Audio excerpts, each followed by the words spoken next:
Pues hoy vamos a ver la segunda carta de San Pablo a los Corintios. Y esta segunda carta de San Pablo a los Corintios nos enseña sobre todo de las cosas de las personas que tenemos a Dios, que Dios actúa en la debilidad del hombre. Esa es la teología de la carta de San Pablo a la segunda a los Corintios.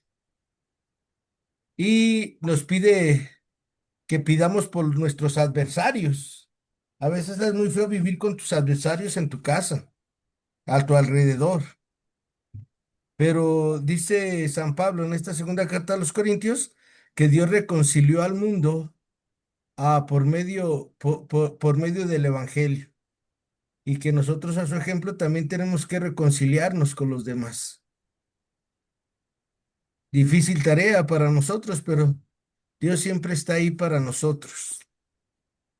¿Qué otra cosa nos enseña San Pablo en la carta a los Corintios? Nos enseña también el Nuevo Testamento que hay una nueva alianza y que Dios pagó con su preciosa sangre a la alianza que Dios hizo con el pueblo de Israel allá en el Sinaí. Jesús la vuelve a, no a modificar, sino la vuelve a renovar en el cenáculo, en la última cena. Y la unidad de del Nuevo Testamento es que viene la teología del querigma de Pablo y la carta a los Hebreos, a la interpretación de cómo debemos de vivir cada uno de nosotros los que creemos en Cristo. Y sobre todo, San Pablo en esta segunda carta nos habla sobre el espíritu y del ministerio de la reconciliación. Y la colecta y también nos invita a que ayudemos a los demás. Y San Pablo hace una colecta para los pobres de Jerusalén. Y San Pablo le dice a su comunidad de Corintios que vive ahí con ellos y que está real y verdaderamente presente en los sacramentos. Pues eso es lo que vamos a ver hoy, en nombre del Padre, del Hijo, del Espíritu Santo. Amén. María, Madre de Gracia, Madre de Misericordia, En la vida y en la muerte, ampáranos, Gran Señor. Espíritu Santo, fuente de luz. Ilumínanos. Pues miren, la primera lectura de hoy es de la segunda carta a los Corintios, que sería segunda carta a los Corintios, capítulo 4 versículos del 7 al 15. No sé si alguna de ustedes la pueda leer, señora María o Katia. Segunda de Sí. Corintios, capítulo 4 del 7 al 15. Ajá, por favor, Katia. Dice, con todo, llevamos este tesoro en vasos de barro, para que esta fuerza soberana se vea como obra de Dios y no nuestra. Nos sobrevienen pruebas de toda clase, pero no nos desanimamos. Eli, estamos entre problemas, pero no desesperados. Somos perseguidos, pero no eliminados. Derribados, pero no fuera de combate. Por todas partes llevamos en nuestra persona la muerte de Jesús, para que también la vida de Jesús se manifieste en nuestra persona. Pues a los que estamos vivos nos corresponde ser entregados a la muerte a cada momento por causa de Jesús, para que la vida de Jesús se manifieste en nuestra existencia mortal. Y mientras la muerte actúa en nosotros, a ustedes les llega la vida. Tenemos el mismo don espiritual de fe que tenía el que escribió, creí y por eso hablé. También nosotros creemos y por eso hablamos. Sabemos que aquel que resucitó a Jesús nos resucitará también con Jesús y nos pondrá cerca de él con ustedes. Y todo esto es para bien de ustedes. Los favores de Dios se van multiplicando y también se irán ampliando cada día más la acción de gracias que tantas personas rinden a Dios para gloria suya. Palabra del Señor. Te Gloria a alabamos, ti, te Señor. alabamos, Gracias, Señor. gracias, Katia. Buenas tardes, Sofe, Brenda y señora María y Katia. Entonces, ¿cuál es una de las grandes características de las personas que están unidas a Cristo? Su pasión, su pasar la vida luchando toda la vida. Una religiosa amiga mía, la madre Neri, que trabajaba conmigo ahí dando clases en el interreligioso hace muchos años. Un día yo le dije, ¿sabes qué, madre? Yo tengo ganas de que Cristo me dé sus llagas. Y ella sabía que yo estaba enfermo desde niño, todo lo que ustedes saben. Y me dijo, pues tú ya tienes sus llagas del Señor, nomás no las tienes visibles, pero tu enfermedad es una llaga del Señor. A lo mejor no las tienes todas, pero tienes una llaga del Señor. Y cuando la enfermedad te apriete, cuando el cansancio te derrumbe, siempre dile todo por tu amor, Señor Jesús.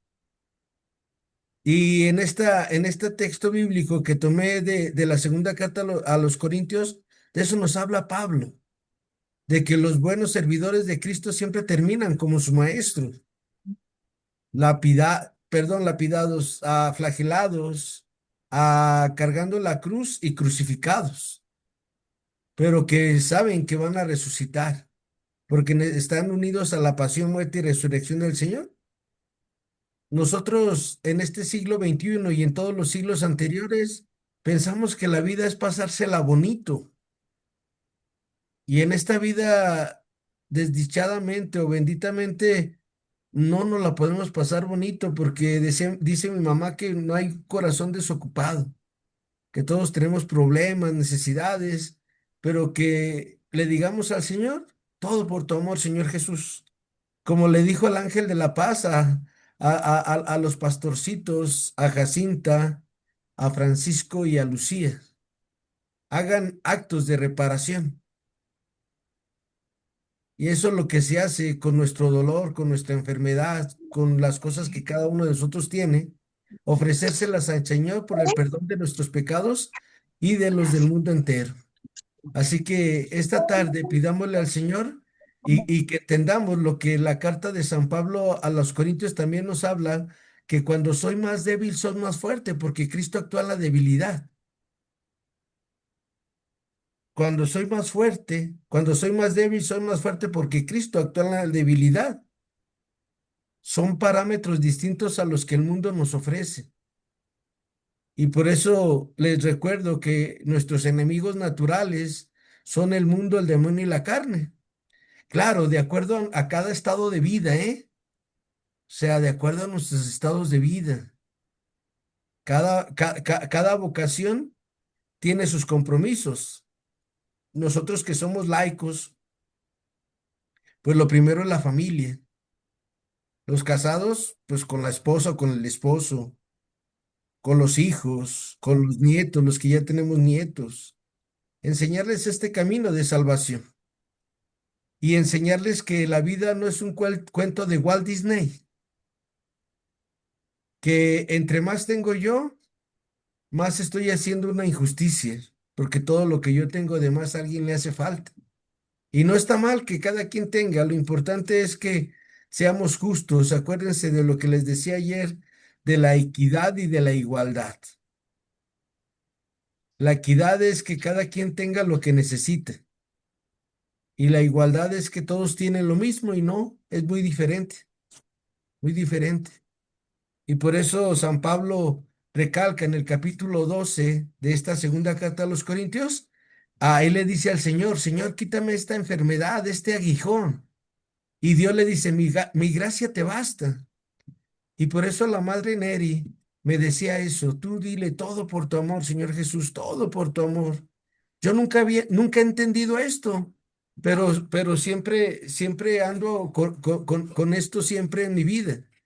Todo por tu amor, Señor Jesús, que traigo 500 de azúcar, todo por tu amor, Señor Jesús, que traigo 120, todo por tu amor, Señor Jesús,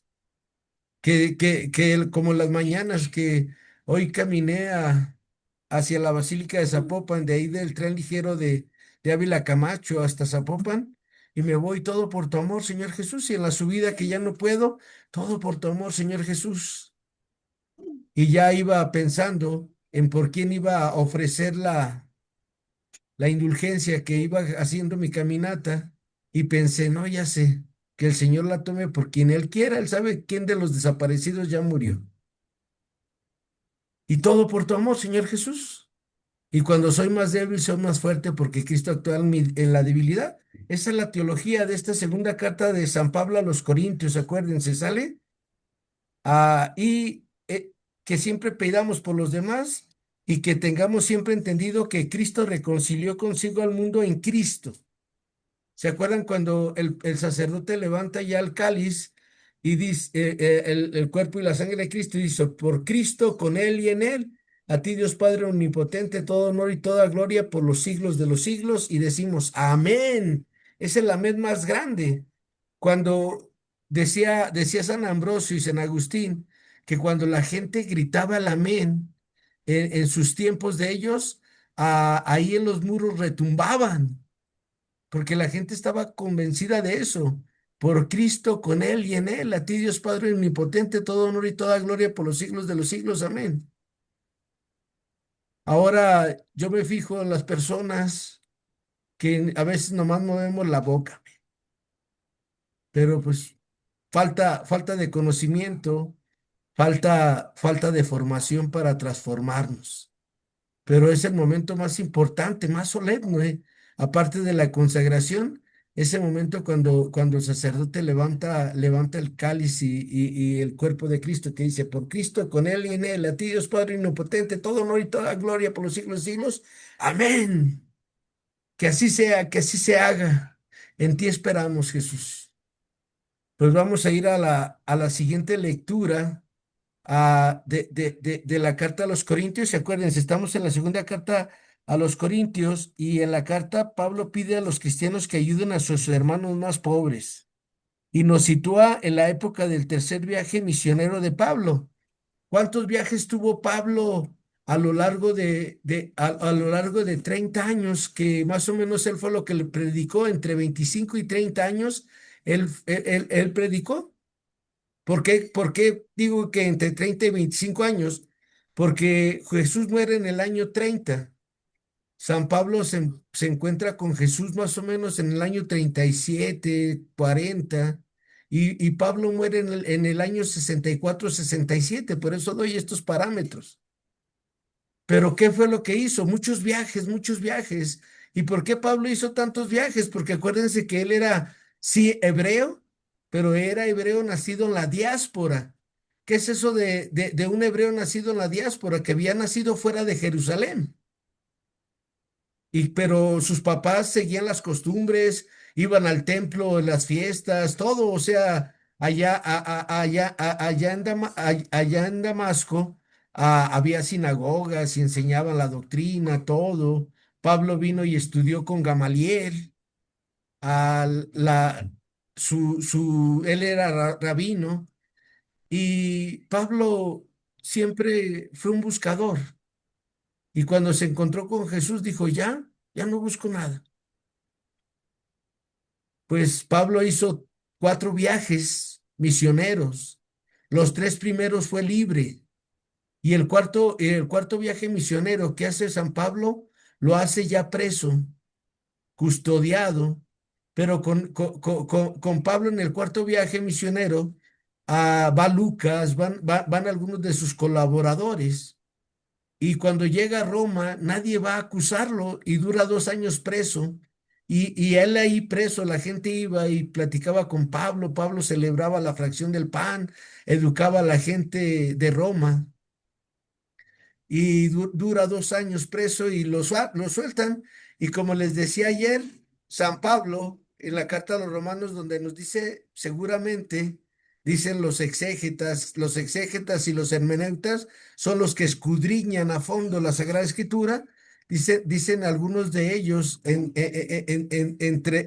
ellos hay un teólogo que se llama Teler de Chardán, en un libro que dice que seguramente Pablo sí fue a España, pero no tenemos ya datos de esto, ni en la tradición, según yo, ni en la Sagrada Escritura, que son la base de nosotros, pero sí en el magisterio de la iglesia. Entonces vean todo lo que hace Pablo en estos viajes misioneros, que luego ya ustedes y yo, cuando nos toque hablar de la vida de San Pablo, vamos a ver aquí de todas las ciudades que recorrió y todo esto. Vamos a ir entonces, cerrando con esto, vamos a ir entonces a ver la siguiente carta, que sería la carta a los Gálatas, a capítulo 5 versículos del 1 al 15. Si nos ayuda esta niña Katia, por favor. ¿Nos ayudas, Katia? Sí, del 1 al 15, ¿verdad? Sí, por favor, Katia. Muy bien. Cristo nos liberó para ser libres. Manténganse, pues, firmes y no se sometan de nuevo al yugo de la esclavitud. Yo, Pablo, se lo digo, si ustedes se hacen circuncidar, Cristo ya no les servirá de nada. De nuevo declaro a todo el que se haga circuncidar, ahora estás obligado a practicar toda la ley. Ustedes, que se ganan méritos con las observaciones de la ley, se han desligado de Cristo y se han apartado de la gracia. A nosotros, en cambio, el Espíritu nos da la convicción de que por la fe seremos tales como Dios nos quiere. Para los que están en Cristo Jesús, ya no son ventajas el tener o no tener la circuncisión. Solamente vale la fe que actúa mediante el amor. Ustedes estaban caminando bien. Quienes les dio la señal de detenerse para que ahora nos sigan la verdad, porque esa no era la voz de aquel que los llamó. Aunque la levadura sea poca, hace fermentar toda la masa.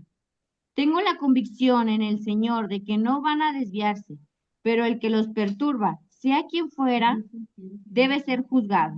Por mi parte, hermanos, si mantuvieran la circuncisión, ¿creen que seguiría siendo perseguido? Pero con eso habría removido el escándalo de la cruz. ¿Y por qué no llegan hasta mutilarse esos que los perturban? Nuestra vocación, hermanos, es la libertad. No hablo de esa libertad que encubre los deseos de la carne, sino el amor por el que nos hacemos esclavos unos de otros. Pues la ley entera se resume en una frase: amarás al prójimo como a ti mismo. Pero si se muerden y se devoran unos a otros, cuidado, que llegarán a perderse todos. Palabra de Dios.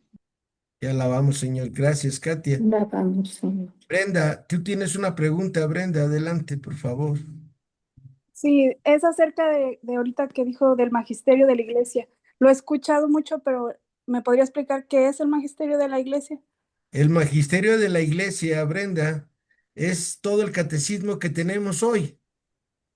Ese es el magisterio de la iglesia. Por ejemplo, ahorita el magisterio de la iglesia es el Papa, que todos los miércoles nos da una catequesis, nos va enseñando cada semana el Papa León XIV y también los papas anteriores a él nos iban dando una catequesis, nomás que por lo regular, Brenda, nosotros no estamos muy atentos a nuestra iglesia y no nos damos cuenta de esto. Pero el magisterio de la iglesia son todos los documentos que emanan de la Sagrada Escritura, de la tradición, para que nosotros lo vayamos viviendo. El Papa Francisco, igual que San Juan Pablo y Benedicto XVI y Juan XXIII y Pablo VI y todos los papas anteriores a ellos, hacen documentos que sirven en la iglesia para que nuestra fe se vaya solidificando y para que nuestra caridad sea más grande ante el mundo. Ese es el magisterio de la iglesia. Pero en resumen, el magisterio de la iglesia está puesto en el catecismo de la iglesia, donde hay más o menos 3,000 numerales, y aparte hay un compendio del catecismo de la iglesia. A lo mejor leer 3,000 numerales es muy difícil para nosotros, pero ustedes y yo podemos agarrar el compendio de la iglesia, el compendio del catecismo de la iglesia, y ahí vienen preguntas de lo básico que debe de saber un cristiano: las oraciones, los sacramentos, a la tradición, a cómo se lee la Sagrada Escritura. Y ahí esto lo hizo el Papa San Juan Pablo II. Quiso agarrar todos los catecismos que todos los papas han tenido a lo largo de 20 siglos y los pusieron ahí. Y ese encargo se lo dio al Papa, bueno, después que fue Papa Benedicto XVI, Joseph Ratzinger, y él se encargó de hacer todo esto. Y cuando yo les hago una broma, cuando les platico de esto, cuando el Papa San Juan Pablo II lo vio, dijo, wow, Joseph, te quedó hermoso. Pero la gente no lo va a leer más que las personas que de verdad son cristianos. Y le dio otra tarea. Haz un compendio de todo esto que pusiste aquí. Y en ese compendio les digo con preguntas y respuestas. Por ejemplo, ¿qué es el bautismo? Es una pregunta y luego ya ahí viene explicadito como en 15 numerales, 20 lo que es el bautismo. Y en cambio en el catecismo de la iglesia, cuando habla del bautismo, vienen 50 numerales, por decir un número. Ese es el magisterio de la iglesia. Y de nada, tú, Brenda, para servirte. Y para ustedes que quieren aprender más, ¿dónde puedo bajar el compendio en mi teléfono? Pues nomás te metes en el Google, le pones compendio del Catecismo de la Iglesia y hay un espacio donde lo podemos bajar en PDF, nos lo autorreferimos a nosotros y, o sea, nos lo mandamos en el WhatsApp a nosotros mismos y ya lo tenemos ahí. Y, por ejemplo, los tiempos muertos es lo que yo hago. ¿Cuáles son los tiempos muertos del profe cuando el profe Memo va, por ejemplo, a dar una clase y ya lleva claro la clase aquí? Pues yo mientras voy leyendo el catecismo, ahí veo, deja ver en qué número me quedé. No, pues que en el 2, ahora leo el 3, el 4 y así. ¿Sale? Ahí se meten, pero se fijan, por favor, que le ponen compendio de catecismo de la iglesia y le ponen Vatican.va para que sea el original, porque a veces se encuentra uno a catecismos que son de otras personas, de otras que los han modificado, pues saben que en el internet se puede hacer muchas cosas. Muchas gracias. No sé si alguna de ustedes tenga otra pregunta para continuar ahora con la carta a los Gálatas. ¿Por qué tomamos este texto? Porque a veces, miren, nosotros a las personas nos dicen, si haces esto te vas a salvar, si haces aquello te vas a salvar, si vas a la misa de sanación te vas a salvar, si vas a la capilla del niño de la salud te va a dar la salud del niñito, el niñito Dios, si vas a tal lado, y San Pablo dice, no, Cristo ya nos liberó. ¿Y por qué la gente no nos curamos? Pues porque Dios así lo necesita para nuestra salvación y para la salvación de muchos. Porque no entendemos que cuando soy más débil, soy más fuerte porque Cristo actúa en la debilidad. Y por eso San Pablo también en la carta a los Gálatas les dice, Gálatas ignorantes, capítulo 3 versículo 1. Les dice, Gálatas ignorantes. Y por eso Dios en el libro del profeta Oseas, dice, detesto la ignorancia de mi pueblo. ¿Por qué creen que nos manejan? El mundo, el demonio, la carne. ¿Por qué creen que las ideologías y todo esto no es otra cosa más que la ignorancia religiosa? Y es lo que dice Pablo, no se dejen engañar. A ver, tranquilos, Cristo ya nos liberó. Y precisamente en su primer viaje misionero, entre el año 45 y 48 después de Cristo, Pablo evangelizó la región de Galacia del Sur, fundando comunidades cristianas en algunas de sus ciudades como Iconio, Derbe, Listra y Antioquía de Pisidia. En su segundo viaje entre el 50 y 52, esta vez por Galacia del Norte y a causa de una estadía obligada por una enfermedad hacia el año 50, esto lo tenemos en Gálatas 4, 13 al 14, predica el Evangelio, convirtiendo a muchos. Luego se establece en Éfeso, capital de la provincia romana de Asia, donde llegan las noticias alarmantes acerca de la comunidad que él fundó. Pablo tenía detractores, o sea, enemigos, que él decía algo y otros decían otra cosa. Acuérdense que cuando empieza esto, había gente que decía, ¿se tienen que circuncidar o no se tienen que circuncidar? Pablo era de los que dijo que no se tienen que circuncidar, pero por eso Pablo acude a la iglesia de Jerusalén, que ahí estaba Pedro, Santiago, Juan, las columnas de la iglesia, en esa época del año 40, 50. Y van allá y en el capítulo 15 de Hechos de los Apóstoles hay el primer concilio donde se toma a la decisión de no poner cargas pesadas a los nuevos, a los que entraban en el seguimiento de Cristo y no los obligaron a circuncidarse. Pero como la gente no leemos, ¿sale? Desde aquella época y en todas las épocas ha sido igual. No estamos al pendiente de lo que de la iglesia va emanando por gracia del Espíritu Santo en el magisterio de la iglesia. Pues llega alguien y te dice, oye, vente, vámonos para acá, ándale, haz esto, haz aquello. ¿Y a dónde va Lola? ¿A dónde va la bola? A mí cuando alguna vez me invitaron a misas de sanación y yo todavía no estaba formado, pues yo corría con todos mis muchachitos, con todos mis hijos y mis hijas, para que Dios me sanara. Y eran misas de 3, 4 horas y ahí los pobres chiquillos ahí todos, y estés en paz, y estés en paz. Y ya nos ponían el aceitito o algo, pero seguíamos enfermos.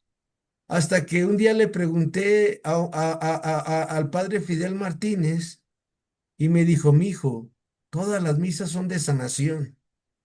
Cualquier misa es de sanación, porque se ofrece el cuerpo, la sangre, el alma y la divinidad de nuestro amadísimo Jesucristo. ¿Ah? Y ya dejamos mi familia y yo de ir a misas de sanación. Pero pues mejor voy a misa diario. Y ahí fue cuando empezó mi todos los días ir a misa. A ese ritmo todos los días desde hace 20 y tantos años. ¿Se fijan cómo a veces cuando uno se va formando te empiezas a transformar y puedes transformar a más? También la crisis de los Gálatas fue esa, que a veces no sabemos en nombre de quién vienen las personas a hablarnos. Para que alguien te hable, uno tiene que ser enviado. Yo por eso cuando voy a mis clases presenciales, aquí yo tengo el aval de un sacerdote, ¿sale?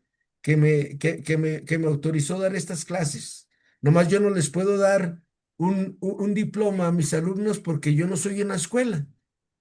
Yo le dije, padre, yo tengo que hacer esto para hacerme la vida más livianita en mis gastos. Está bien, hijo. Enseña lo que enseñas en las demás escuelas y está bien. Y por eso yo les doy los mismos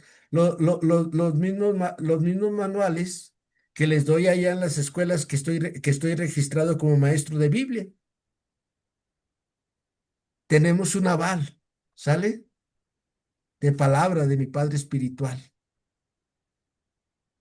Y otra cosa que nos dice la carta a los Gálatas es que si la ley es la que hace justos, entonces Cristo había muerto en vano. Cristo vino no a abolir la ley ni los profetas, sino a darles plenitud. Muchos de nosotros hacemos las cosas por cumplimiento, porque los tenemos que hacer y no. Acuérdate, a hacer las cosas porque tú sabes que ahí encuentras paz, alegría, felicidad, encuentras impulso, encuentras la gracia del Espíritu Santo en tu vida. Y otra carta, algo que aquí Pablo en la carta a los Gálatas dice claramente, en el capítulo 6 versículo 11 dice, les escribo con mi propia mano, les dice a los Gálatas, les escribo con mi propia mano. ¿Para qué? Para que entendamos que no debemos de dejarnos por corrientes que van haciendo en la iglesia. Si se fijan en la iglesia, donde de repente hay personas que sí, Dios nos pone inspiraciones, pero luego hacemos grupos, grupito aquí, grupito allá, grupito acá, grupito allá, y no, ya nosotros lo único que tenemos que seguir son las enseñanzas de los apóstoles, que el Papa ahorita León XIV es el que nos conduce, a los que vivimos aquí en Guadalajara, nuestro cardenal Francisco es el que nos guía. en nuestras parroquias, nuestros párrocos, nuestros capellanes. Ellos son los que tenemos que aprender de ellos siempre. Y también San Pablo en esta carta a los Gálatas nos habla sobre los dones del Espíritu Santo, o sea, los frutos que debe de tener un buen cristiano. Y vamos a pedirle a la señora María que si nos, por favor, nos lee Gálatas 5:22 al 26, señora María, por favor. Ajá, con gusto. Gálatas 5 del 5. 22 al 26, por favor.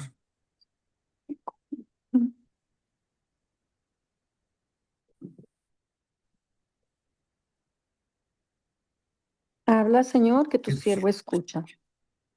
En cambio, el fruto del Espíritu es caridad, alegría, paz, comprensión de los demás, generosidad.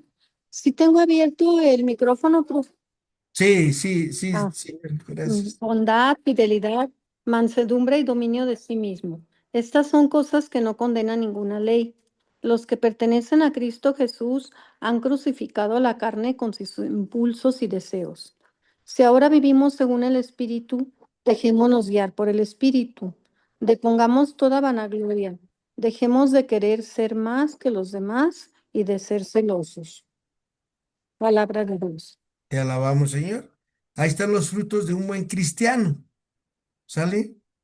Yo me quedo con el dominio de mí mismo. ¿Cómo dominarnos a nosotros mismos ante los ataques, ante las cosas difíciles? Pues decir todo por tu amor, Señor Jesús, sobre todo en los ataques, en las persecuciones que vamos sufriendo cada ser humano. Dominio de nosotros mismos. Y recuerden, si nuestra formación no es grande, nuestras pasiones nos van a dominar.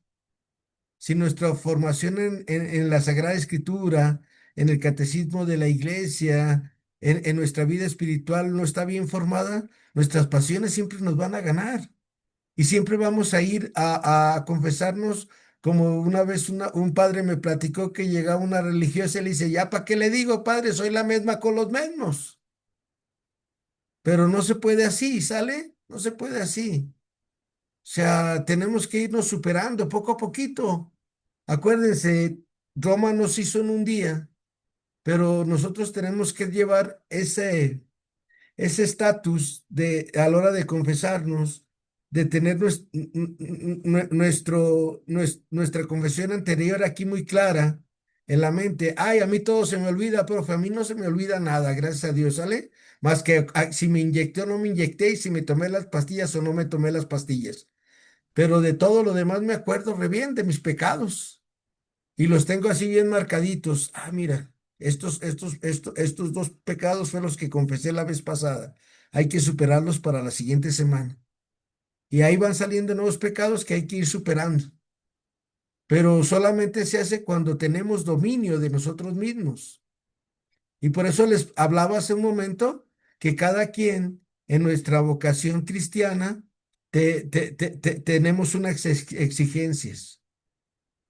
Los casados tienen unas exigencias, las viudas tienen otras exigencias, los solteros tienen otras exigencias, los jóvenes tienen otras exigencias, que es amar a Dios sobre todas las cosas.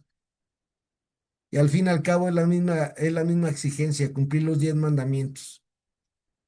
Bueno, vamos a terminar nuestra clase con la última cita que nos queda de hoy, que sería la carta a los Efesios con esta Marisol, pero creo que Marisol no está.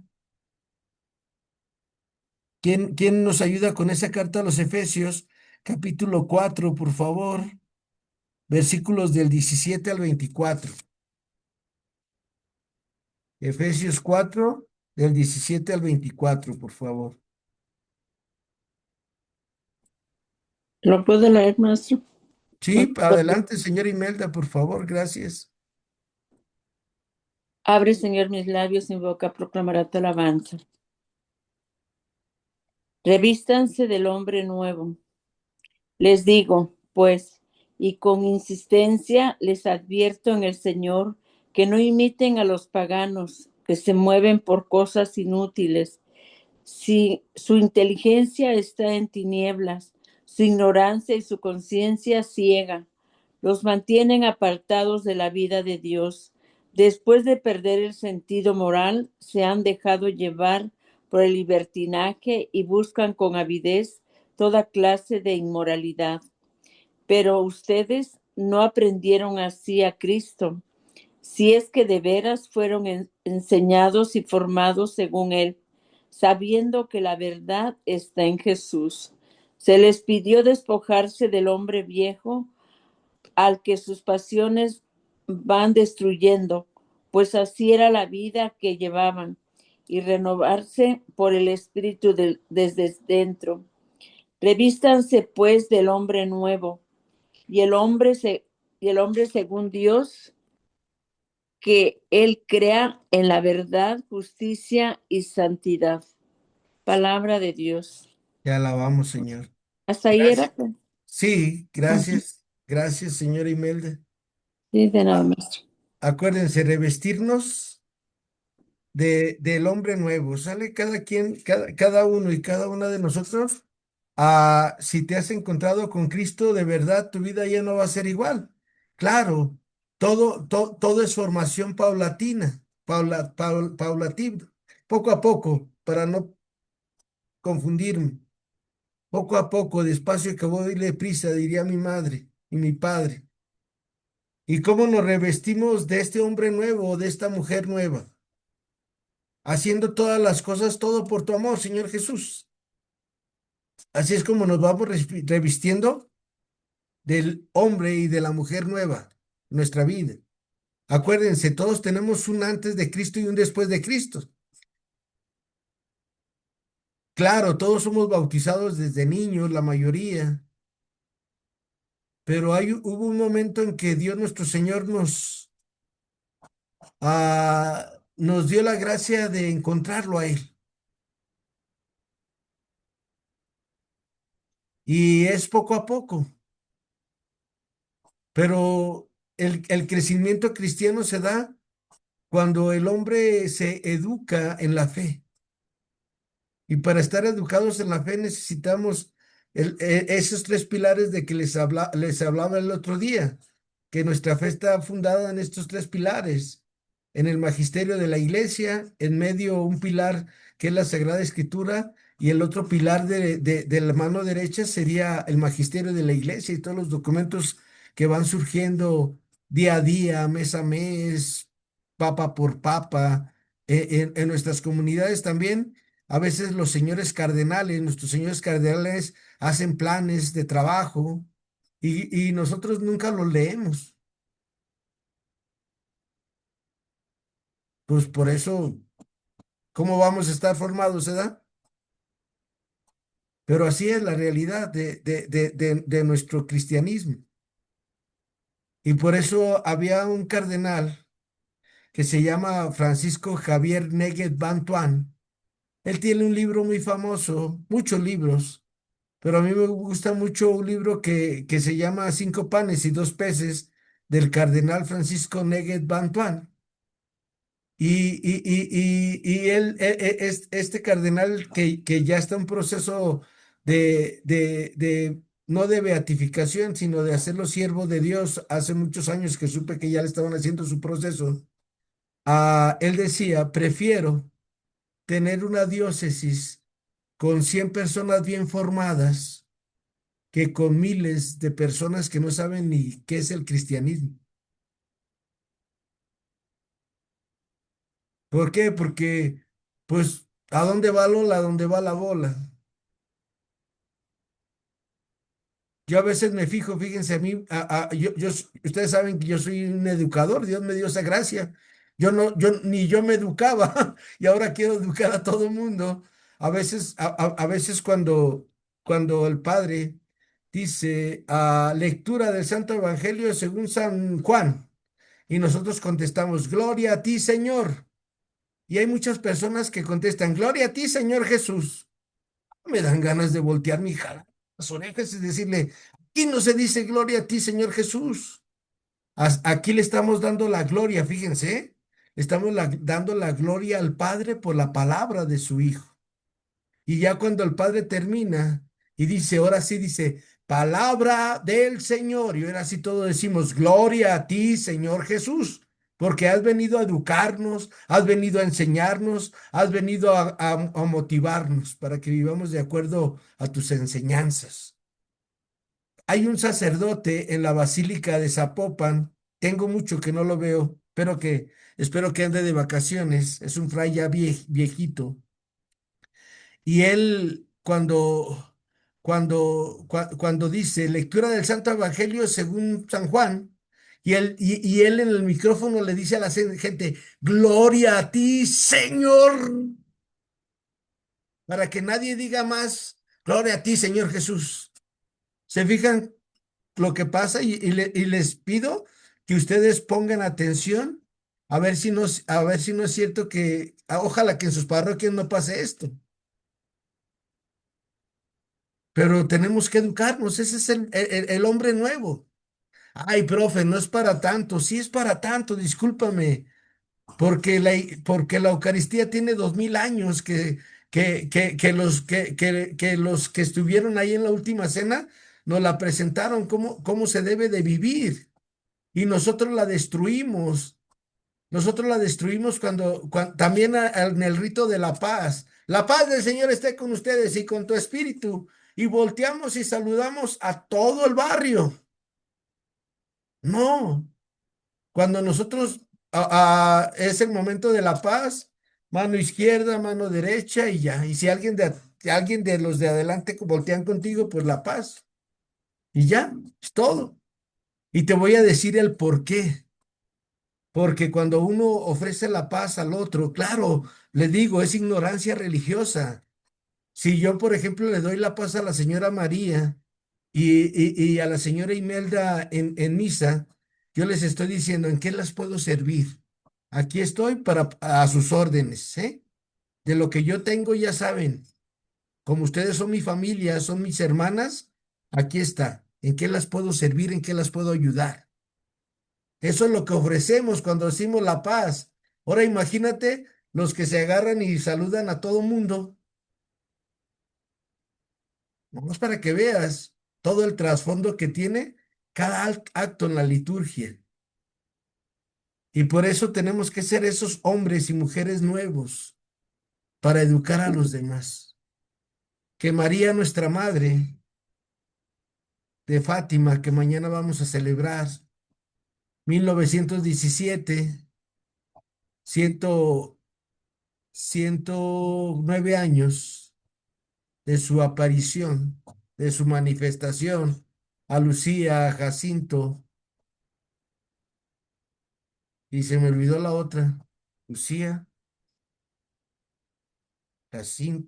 Lucía, Jacinta y Francisco, perdón, ya le estaba cambiando el nombre, a que se nos manifestó y que nos pidió que hiciéramos actos de reparación por el perdón de nuestros pecados y del mundo entero, y cuando ella los lleva al infierno y que ven todo aquello que caen como a copos de nieve las almas hace 109 años, que todavía había un poquito más de temor de Dios que en este siglo XXI.